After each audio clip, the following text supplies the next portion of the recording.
లేవియాకాండము 6వ అధ్యాయము. మరియు యెహోవా మోషేకు ఇలాగ సెలవిచ్చెను. ఒకడు యెహోవాకు విరోధముగా ద్రోహం చేసి పాపి అయిన ఎడల, అనగా తనకు అప్పగింపబడిన దాని గూర్చియే గాని, తాకట్టు ఉంచిన దాని గూర్చియే గాని, దోచుకున్న దాని గూర్చియే గాని, తన పొరుగువానితో బొంకిన ఎడలనేమి, తన పొరుగువాని బలాత్కరించిన ఎడలనేమి, పోయినది తనకు దొరికినప్పుడు దాని గూర్చి బొంకిన ఎడలనేమి, మనుష్యులు వేటిని చేసి పాపులగుదురో వాటన్నిటిలో దేని విషయమైనను అబద్ధ ప్రమాణము చేసిన ఎడలనేమి, అతడు పాపము చేసి అపరాధి అగును గనుక అతడు తాను దోచుకొనిన సొమ్మును గురించి గాని, బలాత్కారము చేతను అపహరించిన దాని గురించి గాని, తనకు అప్పగింపబడిన దాని గురించి గాని, పోయి తనకు దొరికిన దాని గురించి గాని, దేని గూర్చి అయితే తాను అబద్ధ ప్రమాణం చేసెనో దానినంతయు మరలా ఇచ్చుకొనవలెను. ఆ మూలధనము ఇచ్చుకొని దానితో దానిలో 5వ వంతును తాను అపరాధ పరిహార్థ బలి అర్పించు దినమున సొత్తుదారునికి ఇచ్చుకొనవలెను. అతడు యెహోవాకు తన అపరాధ విషయములో నీవు ఏర్పరచు వెలకు మందలో నుండి నిర్దోషమైన పొట్టేళ్లను యాజకుని యొద్దకు తీసుకుని రావలెను. ఆ యాజకుడు యెహోవా సన్నిధిని అతని నిమిత్తము ప్రాయశ్చిత్తము చేయగా, అతడు అపరాధి అగినట్లు తాను చేసిన వాటన్నిటిలో ప్రతి దాని విషయమై అతనికి క్షమాపణ కలుగును. మరియు యెహోవా మోషేకు ఇలాగ సెలవిచ్చెను. నీవు అహరోనుతోనూ అతని కుమారులతోనూ ఇట్లనుము. ఇది దహనబలిని గూర్చిన విధి.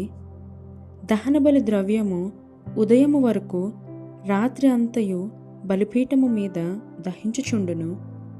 బలిపీఠము మీది అగ్ని దానిని దహించుచుండును. యాజకుడు తన సన్ననార నిలువుటంగిని తొడుగుకొని తన మానమునకు తన నారలాగును తొడుగుకొని బలిపీఠము మీద అగ్ని దహించు దహన బలి ద్రవ్యపు బూడిదను ఎత్తి బలిపీఠమునొద్ద దానిని పోసి తన వస్త్రములను తీసి వేరు వస్త్రములను ధరించుకొని పాలెము వెలుపలనున్న పవిత్ర స్థలమునకు ఆ బూడిదను తీసుకొని పోవలను. బలిపీఠము మీద అగ్ని మండుచుండవలెను, అది ఆరిపోకూడదు. ప్రతి ఉదయమున యాజకుడు దాని మీద కట్టెలు వేసి దాని మీద దహన బలి ద్రవ్యం నుంచి సమాధాన బలియగు పశువు క్రొవ్వును దహింపవలెను. బలిపీఠము మీద అగ్ని నిత్యము మండుచుండవలెను, అది ఆరిపోకూడదు. నైవేద్యమును గూర్చిన విధి ఏదనగా, అహరోను కుమారులు యెహోవా సన్నిధిని బలిపీఠము ఎదుట దానిని నర్పింపవలెను. అతడు నైవేద్య తైలము నుండి దాని గోధుమ పిండి నుండి చేరుడు పిండిని, నూనెను, దాని సామ్రాణి యావత్తును దానిలో నుండి తీసి జ్ఞాపక సూచనగాను వాటిని బలిపీఠము మీద యెహోవాకు ఇంపైన సువాసనగాను దహింపవలెను.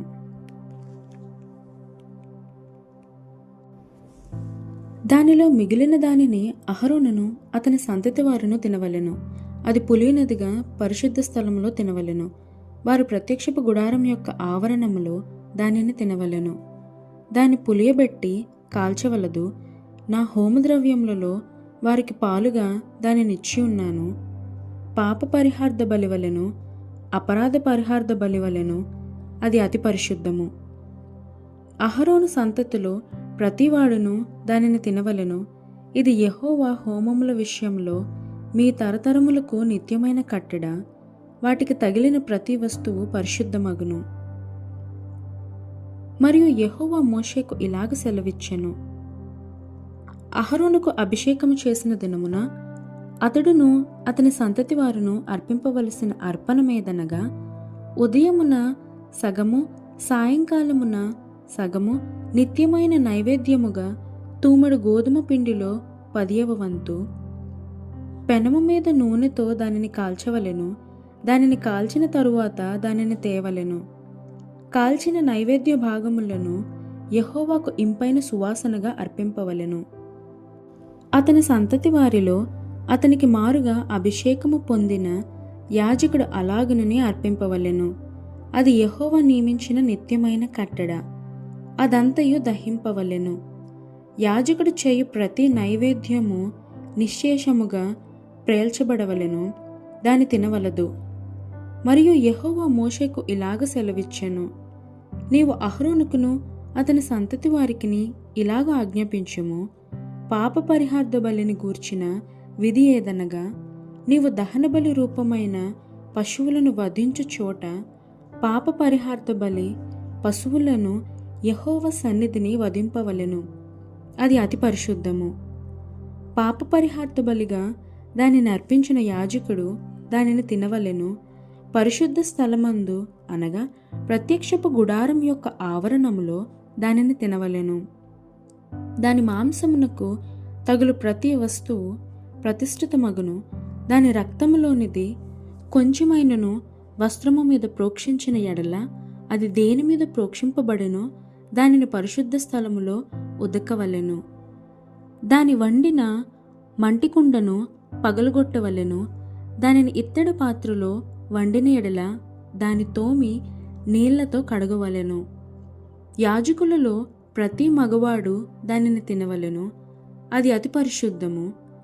మరియు పాప పరిహార్థ బలిగా తేబడిన ఏ పశువు రక్తములో కొంచెమైనను అతి పరిశుద్ధ స్థలములో ప్రాయశ్చిత్తము చేయుటకై ప్రత్యక్షపు గుడారములోనికి తేబడును, ఆ బలి పశువును తినవలదు.